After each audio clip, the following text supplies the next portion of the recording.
On est content, on vous remercie pour ça. Aujourd'hui, on va parler dans notre trimestre qui est de grandir dans sa relation avec Dieu, comment améliorer notre relation. Qu'est-ce qu'on peut faire? Et aujourd'hui, la leçon 6, c'est guerrier de la prière, guerrier de prière. La semaine dernière, on a vu comment étudier la Bible, mais cette semaine, on va voir comment développer une meilleure relation avec Dieu, guerrier de prière. Mais avant de commencer, premièrement, j'ai avec moi deux collaborateurs précieux, c'est-à-dire James. Bonjour James. Bonjour Alain. Et Rado. Bonjour Rado. Bonjour Alain. On est content d'être là pour partager avec nos auditeurs la parole de Dieu. Mais on doit avoir aussi avec nous une troisième personne qui n'arrivera pas par la porte ici du studio, mais qu'on peut appeler par la prière. Tu veux prier pour nous? OK, no problème. Fermons les yeux. Merci Seigneur encore une fois pour ce moment cette opportunité que tu nous donnes de débattre d'une belle leçon, guerrier de prière. Aide-nous à en tirer tous les enseignements et merci d'avoir inspiré les auteurs de cette leçon. Aide-nous à en tirer les enseignements pratiques qui sont contenus dans cette leçon et permettre qu'on puisse quelque part aider les auditeurs à en tirer aussi un grand bénéfice. Sois avec nous, guide-nous dans ta paix et dans ta grâce et dans l'étude de ta parole. Nous t'en prions, nous ton Fils Jésus pour ta gloire. Amen. Amen. Amen. Alors effectivement, guerrier de prière. Le verset qu'on nous présentait cette semaine est très important. Je me permets de le lire, Psaume 116 au verset 1 et 2.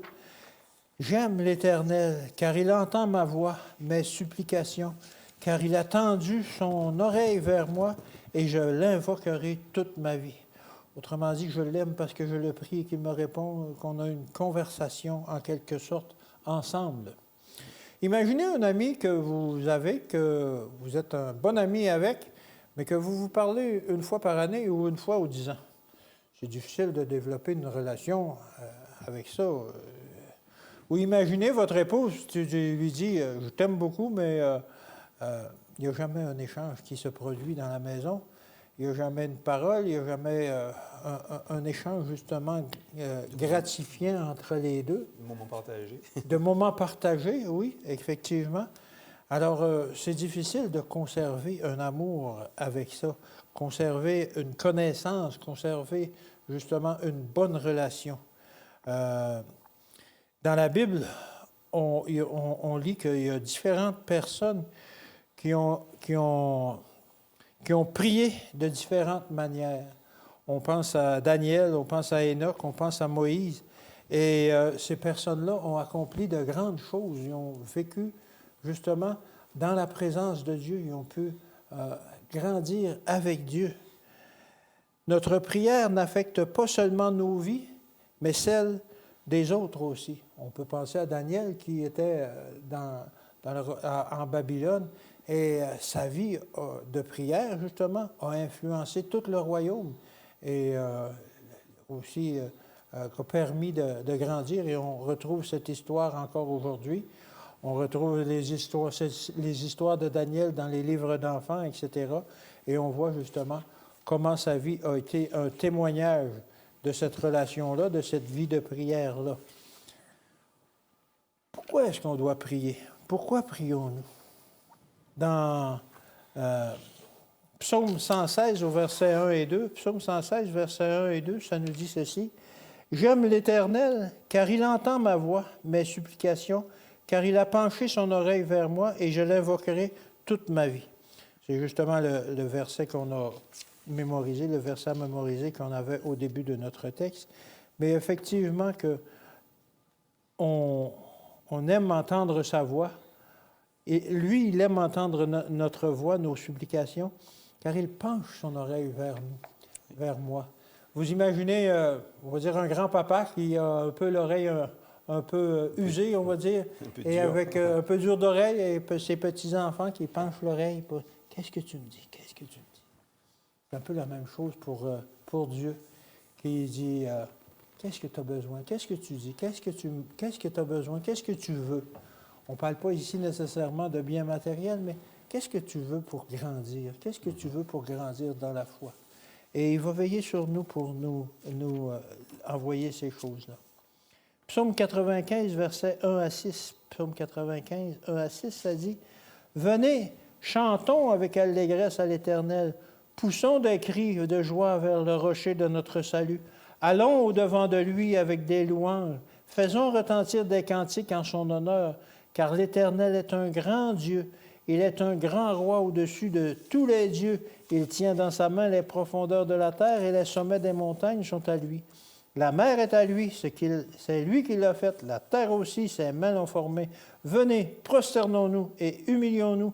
Fléchissons les genoux devant l'Éternel, notre Créateur. » Lorsqu'on lit ce verset-là, ça n'a pas l'air d'une tâche ardue que de s'adresser à l'Éternel. C'est une joie de communiquer avec lui, avec allégresse, avec des louanges, des cantiques en son honneur. Dieu est un Dieu grand. D'ailleurs, s'il n'était pas là, nous ne serions pas là. S'il ne veillait pas à ce que nous gardions en vie chaque jour, notre vie serait terminée. Alors, on lui doit tout. Il veut nous faire grandir, il veut qu'on puisse prospérer à travers lui, à travers ce qu'il nous donne. Alors, il faut vraiment, justement, le prier, communiquer avec lui. On va voir plus un peu c'est quoi la prière, mais vraiment, c'est une communication. Et Dieu nous répond. Psaume 95, 1 à 6, c'est ce qu'on vient de lire, nous montre justement que ce n'est pas quelque chose de difficile, de désagréable de prier Dieu. C'est sûr que dans notre façon dont on a été élevé, de milieu de la famille où on a connu, peut-être que pour certaines personnes, ça va être difficile. Ils ont eu des problèmes de communication où c'était fermé. Mais lorsque l'on connaît Dieu et que l'on voit que ce n'est pas des jugements négatifs qu'il apporte à ce qu'on lui présente, mais qu'il a une oreille attentive, alors c'est plus agréable de prier. On parle aussi dans la journée de dimanche, Daniel. Dans Daniel 1, au verset 8, Daniel décida de ne pas se souiller avec les mets du roi. Vous connaissez l'histoire, alors qu'on lui a mis devant lui un festin incroyable, alors qu'il arrivait d'Israël et puis qu'il avait été comme un captif. Maintenant, tu as l'air un peu brillant, toi, on va t'élever comme il faut. On va te donner les meilleurs mets du roi.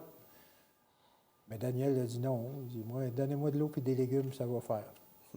Alors, on connaît l'histoire, jusqu'où ça a été, mais effectivement que ça a été une bénédiction. Dans Daniel 1 au verset 17, ça dit que Daniel était comme quelqu'un de sage. On retrouve ça dans différentes parties aussi, Daniel 1, 20, Daniel 2, 14, etc. Parce que l'Esprit de Dieu était en lui. Daniel 4, verset 9. Alors, par la prière, par cette relation que Daniel avait avec Dieu, l'Esprit de Dieu était en lui permettant d'accomplir de grandes choses.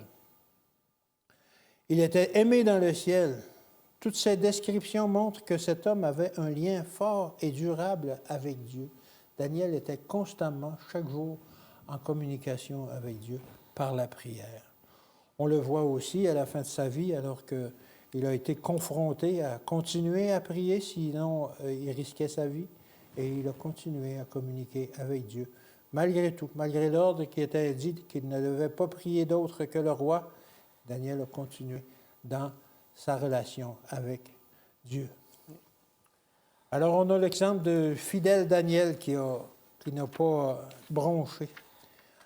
Mais quelle posture est-ce qu'il faut adopter quand on prie? Donc, oui. Aussi bizarre que ça paraisse, oui, c'est une question. Oui, et puis c'est bien que la leçon, comme on l'a dit, elle est très pratique. Elle aborde des sujets qu'on n'aborde pas tout le temps. Et on peut avoir même les enfants qui nous posent la question. Hein, oui, quelle posture adopter quand on prie? Oui. Donc, on nous dit que avec Dieu, comme on a vu tout à l'heure, si on veut développer une bonne relation avec les autres, c'est comme si on est avec un ami, on doit lui parler, développer une relation avec la personne, sinon la relation devient distendue. Eh bien, qu'est-ce qui se passe? C'est avec Dieu, cette relation, on va la faire à travers la prière. D'accord? Donc, prier, c'est ouvrir son cœur à Dieu, comme on le ferait avec son plus intime ami.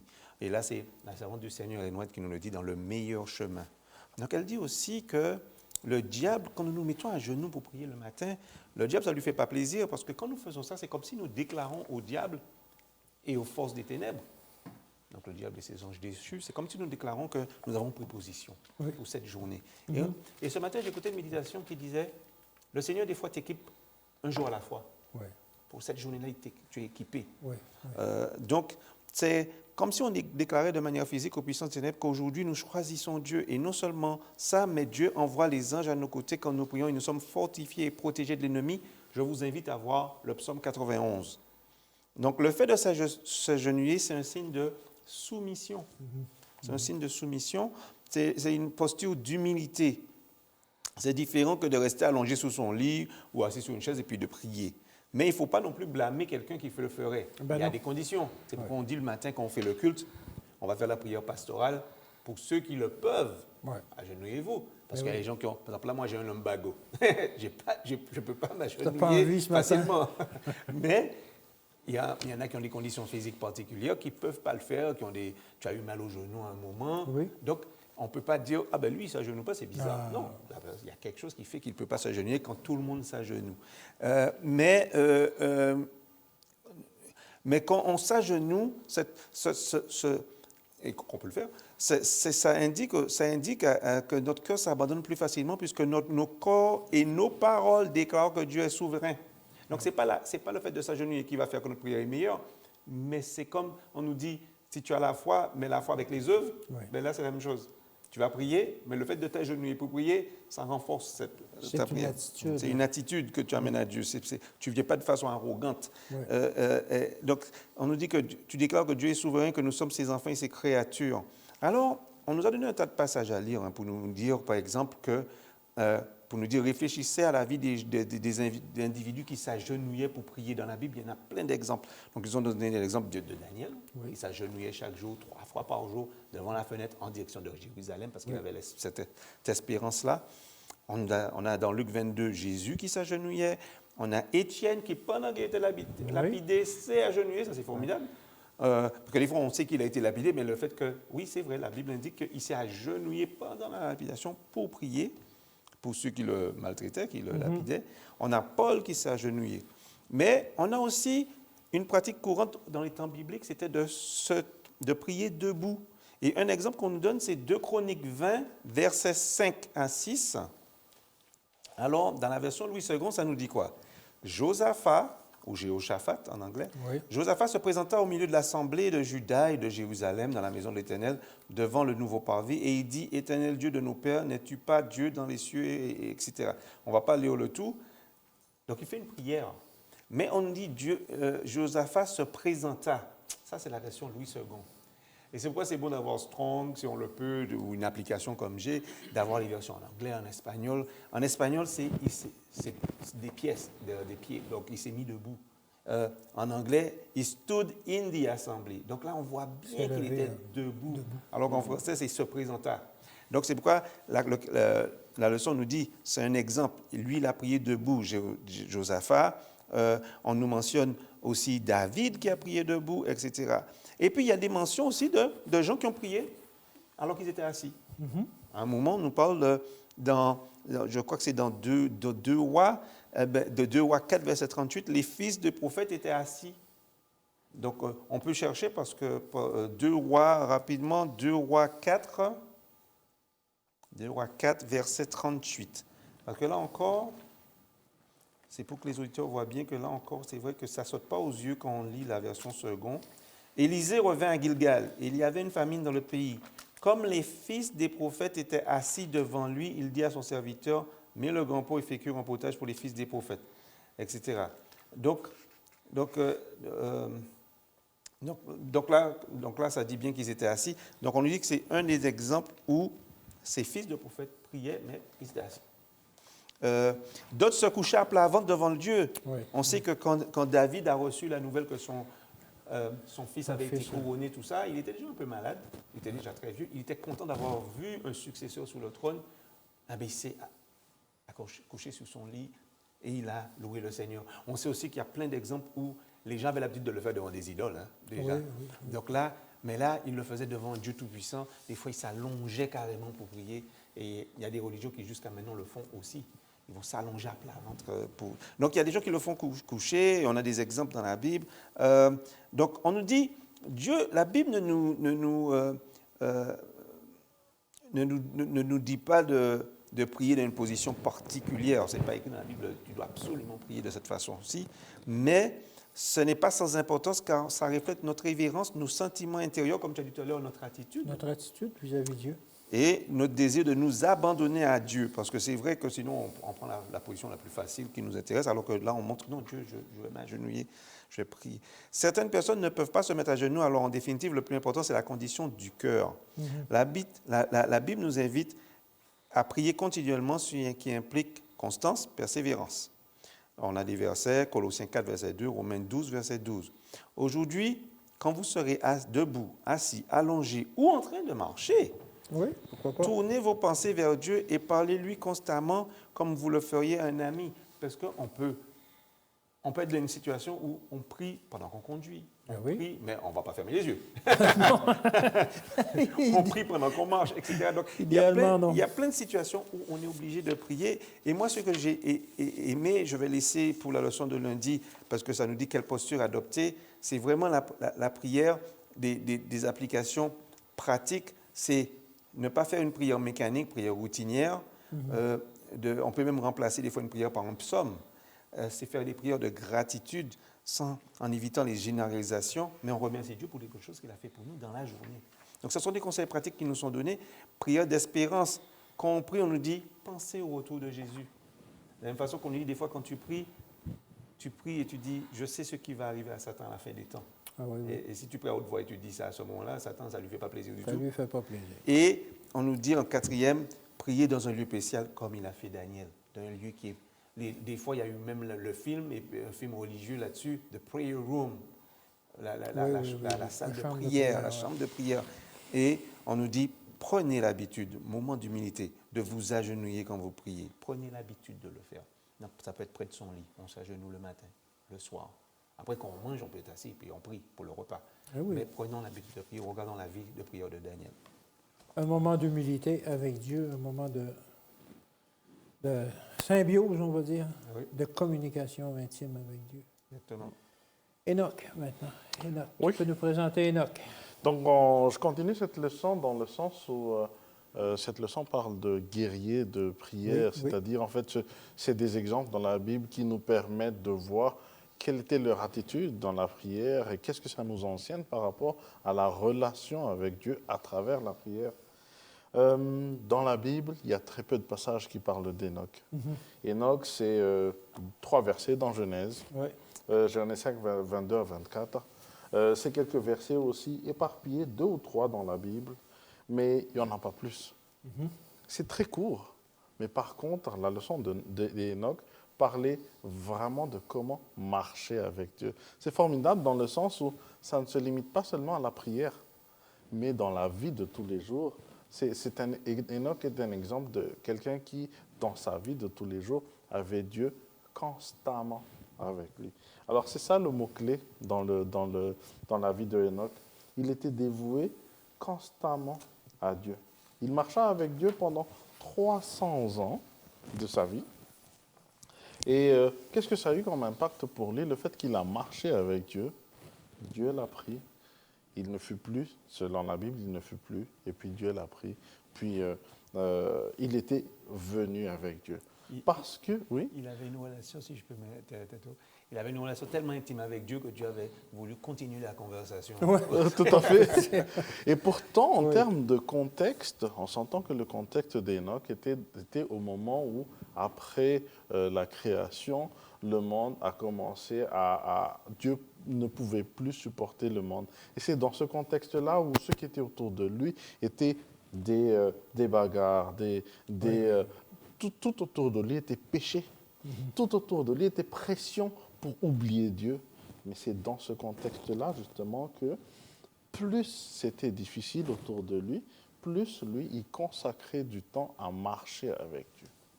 Qu'est-ce que ça suppose? Ça suppose en fait que nous aussi, aujourd'hui, on est dans ce même contexte. Mais dans ce contexte-là, il est important de se séparer, de ce contexte-là pour consacrer du temps avec Dieu. Ça, c'était la première chose. Mais on savait que c'était pas Enoch, on ne dit pas d'Enoch, de quelqu'un qui a marché avec Dieu, parce que seulement il avait du temps avec Dieu, il s'est séparé de ceux qui étaient autour de lui. Ce n'était pas seulement ça. Mais même quand il était avec tout le monde, même quand il vaquait à ses occupations quotidiennes, Enoch était avec Dieu, conversait avec Dieu dans tout ce qu'il faisait. Alors, Dieu n'est pas en train de nous dire, OK, parce que maintenant, je veux que vous marchiez avec moi, ça veut dire, séparez-vous de tout. Non. C'est exactement le contraire. Oui. Dieu dit, là où vous êtes, soyez conscients que vous avez Dieu avec vous. Là où vous êtes, quoi que vous fassiez, ayez Dieu avec vous. Conversez avec Dieu. Confiez à Dieu ce que vous êtes en train de faire. Parce que c'est ça, en fait, marcher avec Dieu. Évidemment, ça incluait aussi des moments spécifiques où Enoch était seul avec Dieu, où il conversait dans le silence avec Dieu, où il consacrait des moments spécifiques pour Dieu. C'était important dans la vie d'Enoch. Mais ça ne se limitait pas là, mais l'idée c'est que peu importe où nous sommes, peu importe qu'est-ce que nous fassions, nous sommes capables d'avoir Dieu avec nous, de converser avec Dieu. La leçon termine par un mot. Cette leçon d'aujourd'hui termine par un mot spécifique. Il dit, tandis que vous vaquiez à vos occupations aujourd'hui, où et comment allez-vous murmurer une prière de communion avec Jésus? Partout où nous sommes, évidemment, même si on est à plein de... Il y a autour de nous, c'est chaos et ça peut être les occupations aussi. Mais on peut toujours murmurer avec Dieu. C'est un mot où ça veut dire, en fait, on murmure à quelqu'un quand on veut lui confier quelque chose. On ne va pas aller lui crier fort. Cette relation, en fait, ça rend, le fait de murmurer avec Dieu, ça rend cette relation intime. Intime, exactement, c'est le terme, avec Dieu. Oui. Et j'aime bien, c'est un verset qui m'impressionne lorsque dit que Enoch marcha avec Dieu et après ça, il ne fut plus parce que Dieu le prit. Wow! Marcher avec quelqu'un, c'est vraiment faire corps avec quelqu'un.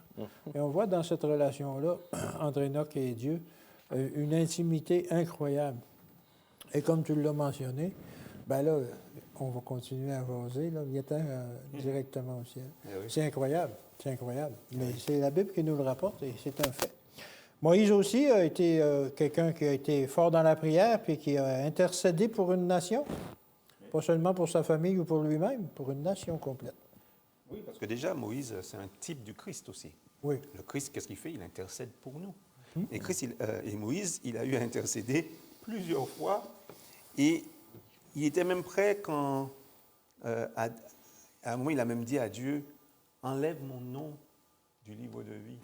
C'est terrible de dire ça. Plutôt que détruire le peuple. Plutôt que détruire le peuple, c'est terrible. Il avait une façon d'être, en anglais, j'aime bien le mot selfless, c'est-à-dire qu'il ne pensait même pas à lui. Ouais. C'était terrible. Il n'y avait pas d'égoïsme. Pas d'égoïsme. Pour quelqu'un qui a grandi prince dans les faces de l'Égypte, mais on voit comment comment dire, l'éducation qu'il a reçue de sa mère quand il était bébé. Oui. Mais après ça aussi, les 40 ans dans le 40 désert, ans dans avec les les moutons, avec les moutons. mais avec une famille humble, de la famille de sa femme, ça l'a transformé. Ça a enlevé tous les mauvais côtés qu'il avait appris de l'Égypte. Oui. Peut-être pas qu'il est arrivé peut-être un peu arrogant, orgueilleux. Ben oui. Mais on nous dit que Moïse, dans le désert, nous voyons qu'il conversait avec Dieu, comme on a vu avec Enoch. Et on nous dit que dans Exode 33, versets 15 à 23, on nous dit quel est le contenu et le ton de la conversation entre Moïse et le Seigneur. Eh bien, qu'est-ce qui se sait? Ce qu'on voit, c'est que là, le Seigneur lui dit, lève-toi, sors du Sinaï, pars de Sinaï. Donc, il lui avait déjà dit, va chercher les enfants d'Israël en Égypte. Mais là, ils sont restés un bon moment à Sinaï. Il dit, lève-toi de Sinaï pour vraiment aller vers la terre promise. Sinon, ils allaient commencer à faire une ville. Ils allaient commencer à s'établir, rester là. C'est ça, Et on nous dit que Moïse lui a dit, mais tu seras avec nous? Il a dit, mais oui, je suis avec vous depuis le début. Je suis avec toi jusqu'à là-bas. Et on nous dit que le Seigneur lui dit, Moïse demande au Seigneur non seulement d'être avec lui, mais il lui dit, fais-moi voir ta face. Et on sait qu'on avait vu ça dans la leçon numéro 2 du trimestre. On a parlé, j'avais mentionné ça, que quand Moïse avait voulu voir le Seigneur dit, c'est pas tellement possible, sûr, parce que tu ne vas pas vivre. Ouais, c'est ça. Et je t'aime bien quand même. C'est Donc, pas une bonne idée. je vais te cacher au creux du rocher, je vais passer dans un nuage et tu pourras voir mon dos. C'est terrible. Ouais, si tu veux, en fait, dans cette histoire aussi, Dieu avait dit à Moïse au début, dans l'Exode 32, Dieu avait dit, moi je n'irai pas, j'enverrai mon ange. Je n'irai pas avec toi, mais mon ange ira avec toi parce que si je viens avec toi, tu vas être décimé. Ouais. Mais là, le contenu de ce Exode 33, en fait, c'est là où Moïse a insisté, non, marche avec nous, parce que je n'irai pas si tu n'y vas pas là-bas. Oui, exactement. Non, mais merci pour ce point, c'est exactement ça. Et on nous dit que cette interaction entre Moïse et Dieu a commencé vraiment avec l'échange qu'il y avait eu au buisson ardent. Et on voit après que Moïse a continué, il a demandé la direction de Dieu alors qu'il intercédait pour le peuple. On connaît les histoires. Il va sur la montagne, il reçoit l'étape de la loi, il revient, le peuple est en train de faire Ouais, c'est ça. ce livre dans des on ne peut même pas décrire, mais dans un genre de carnaval, Ouais. des pratiques vraiment bizarres. Et ils ont fait un veau d'or, ils ont même dit c'est ce veau-là d'or qui nous a fait sortir du pays d'Égypte. C'est terrible. Et on voit que Aaron, qui est quand même le frère qui est allé avec Moïse plaider devant Pharaon, on ne sait pas pourquoi Aaron a subi la pression, il leur a fait le veau d'or. Donc Dieu était prêt à, on nous dit, là ce n'est pas dans Exode, mais c'est dans Deutéronome qu'on revient là-dessus pour nous dire, Dieu était irrité contre Aaron. Parce que, comme on nous dit, on nous dit certains pasteurs seront jugés, certains chefs, certains leaders spirituels seront jugés différemment que le peuple. Oui. Parce qu'ils ont une connaissance. Oui, Mais c'est la même chose. Aaron avait une connaissance que Dieu était irrité contre lui parce que pourquoi toi tu as fait ça? Donc Dieu était prêt à exterminer Aaron. Moïse a dû intervenir, intercéder. Et Dieu voulait même exterminer le peuple. Et il a dit à Moïse quoi? Je vais faire une nouvelle nation à partir de toi. Partir de toi. Moïse a dit non, ne fais pas ça, s'il te plaît. Qu'est-ce qu'ils vont dire les gens qui vont nous voir, les autres peuples? Ils vont dire Dieu vous a fait sortir ce peuple-là pour les tuer dans les montagnes, dans le désert. Et on sait que Myriam s'est un peu moquée, a un peu comploté avec Aaron. Elle s'est moquée aussi de la femme de Moïse, etc. Mais elle a aussi remis en cause le leadership de son frère. Ouais. Elle a été frappée d'une lèpre. Lèpre ou un genre de maladie de la peau, en tout cas, c'était pas beau à voir. Et sa peau était très blanche, etc. Donc, et là, Dieu aurait pu faire pire, ou bien la laisser comme ça. Moïse a intercédé encore une fois, des fois même pendant 40 jours, hein, sans manger sans boire, comme quand il était allé sur la montagne. Mais là, Moïse a intercédé à nouveau pour sa sœur, et elle a été guérie. On l'a juste mis en isolation pendant quelques temps. Donc, on voit qu'à chaque fois, Moïse intercédait, et de la même façon que le Christ est venu, il a pris sur nous tous les péchés du monde, et il intercède auprès de son Père pour nous. Eh bien, lui, il a intercédé, et on nous dit que les actions de Moïse reflètent la grâce de Dieu qui pardonne aux pécheurs. Donc, c'est ça, c'est Moïse, chef spirituel. On peut parler de lui c'est un type de Christ. Exactement. On va s'arrêter là pour aujourd'hui parce qu'il y a trop à dire sur Moïse. C'est ça. Alors, Moïse, chef spirituel, effectivement, je m'étais trompé tout à l'heure. Moïse intercède maintenant pour la nation. Oui, et c'est justement la suite de ce que James avait dit tout à l'heure, c'est que Moïse, malgré ce qu'ont fait sa famille, malgré ce qu'a fait le peuple, a toujours intercédé envers Dieu. La leçon d'aujourd'hui, la leçon de jeudi, en fait, nous montre combien c'est important de prier pour les autres, d'intercéder pour les autres. Parce que intercéder pour les autres ne revenait pas seulement à prier pour quelqu'un, mais ça exprimait la profondeur de relation de Moïse avec Dieu.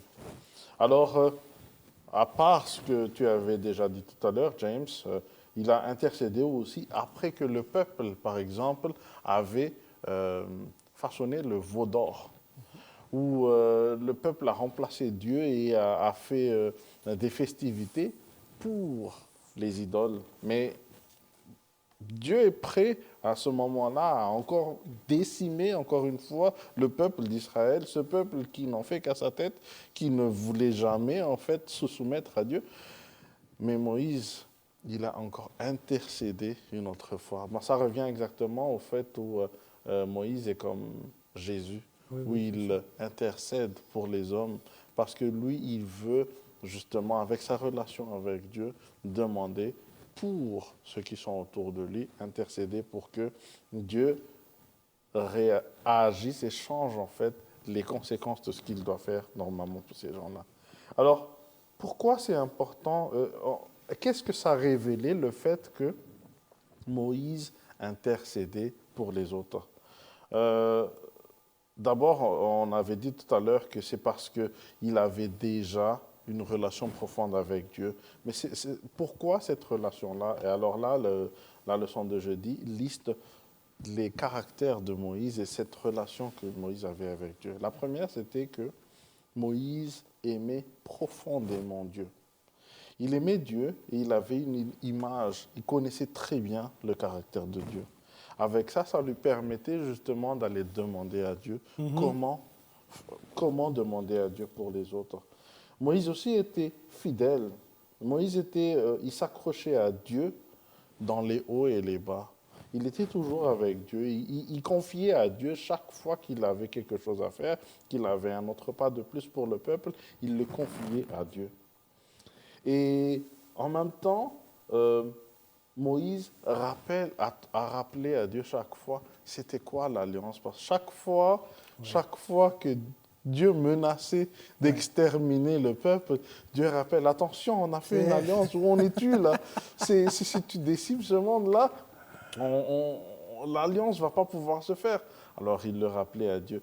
L'idée n'est pas ici forcément d'aller avoir une formule dans la prière.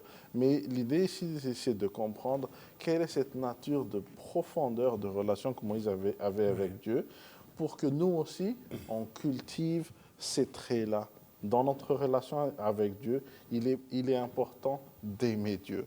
Il est important d'être fidèle à Dieu, de faire confiance que ce Dieu-là est le Dieu puissant qui peut nous délivrer, et surtout de se rappeler qu'on a une alliance avec ce Dieu-là. Dieu nous a déjà promis quelle serait la suite, quelle est cette relation que nous avons avec lui.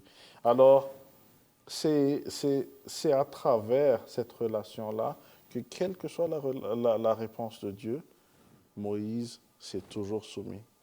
Imaginez à la fin de sa vie, Moïse se dire, c'est lui qui a ramené le peuple d'Égypte à aller à la terre promise, et c'est à lui qu'on dit, tu n'iras pas.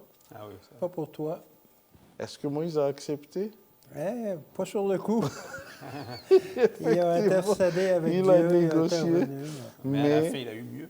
Mais c'est ça, mais par contre, il a toujours accepté cette réponse. Il s'est soumis à cette réponse de Dieu. C'est exactement comme ça, en fait, que nous devons prier. Nous devons prier avec Dieu, en intercédant, en ayant une relation profonde avec Dieu, parce que ça nous permettra ensuite de marcher avec lui. Marcher avec Dieu, effectivement. La prière, c'est plus qu'un dialogue. C'est une collaboration, en quelque sorte. C'est de grandir, justement, dans cette relation-là avec Dieu, où on peut travailler ensemble pour accomplir quelque chose, travailler ensemble avec Dieu, que Dieu travaille en nous, par nous, à travers nous. C'est incroyable la relation que l'on peut développer lorsqu'on voit ces gens-là, comment ils ont développé une relation profonde avec Dieu qui leur a permis d'accomplir toutes ces choses. C'est encore accessible pour nous aujourd'hui et c'est vers cela qu'on doit tendre. Pour vous, pour nous, chacun d'entre nous, on doit aller plus loin dans cette relation-là avec Dieu. Merci d'avoir été avec nous. On va terminer avec une prière. Tu veux prier pour nous, Rado? Nous allons prier. Seigneur, merci de nous apprendre à prier aujourd'hui. Tu sais que ce n'est pas quelque chose qui est naturel en nous et que aujourd'hui nous ne sommes pas arrivés au stade où c'est un réflexe pour nous de prier avec toi. Maintenant, Seigneur, je te demande spécialement d'ouvrir nos cœurs, de nous permettre d'avoir cette relation profonde avec toi, autant dans la prière qu'en marchant avec toi tous les jours de notre vie.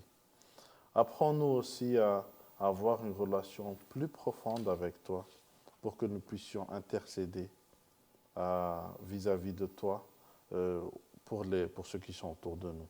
Alors, aujourd'hui, Seigneur, change nos cœurs, sois avec nous, au nom de Jésus. Amen. Amen. Alors, guerrier de prière, c'est ça qu'il faut être Oui. chaque jour de notre vie. Que Dieu vous bénisse et qu'il vous garde, et on vous donne un rendez-vous pour la semaine prochaine. Bonne semaine.